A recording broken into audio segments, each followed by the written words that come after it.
Could the French police be getting behind the Gilets Jaunes and joining in the protests against Macron?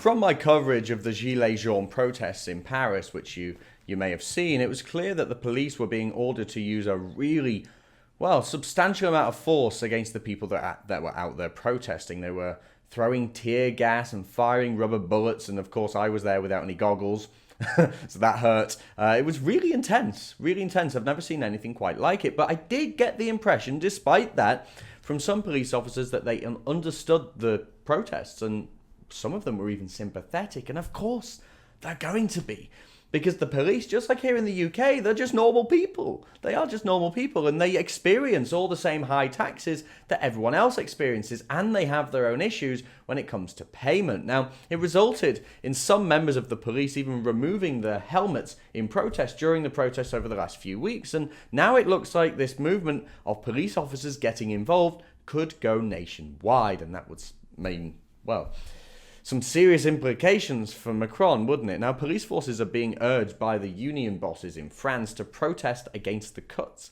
made by Macron, warning that there would be a black day for the police with their own blue vest movement. It would be crippling for Macron, totally crippling. The country would come to a complete halt. Now, the Daily Mail reports on this, and they say, the French government has sought to soothe police forces, demanding improved working conditions by proposing a €300 bonus to officers deployed to the violent protests that started last month. President Emmanuel Macron committed to the idea of protest duty pay earlier this month. The government's offer came a day after two police unions announced work slowdowns to protest staffing and other budget issues. But the unions want way more than just a few €100. In fact, they're specifically asking for thousands of hours of unpaid overtime to be paid, which has been accumulating for years. And the threat of these blue vests could bring France to its knees, and Macron would be left with nobody to police the streets, to control the protests and control what could turn into more riots. Unless, of course, he wants to send in the European army.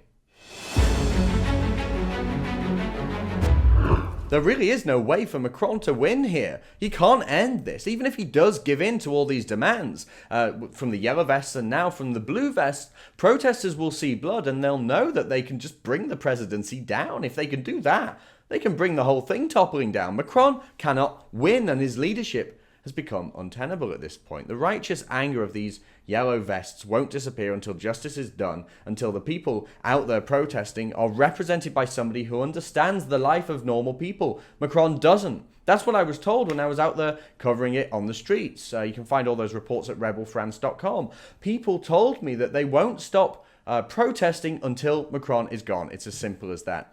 And with the police threatening their own blue vest movement, I think it's time for Macron to consider his own future, to consider what's best for his country, and I think it's time that he stepped down from his position as president early.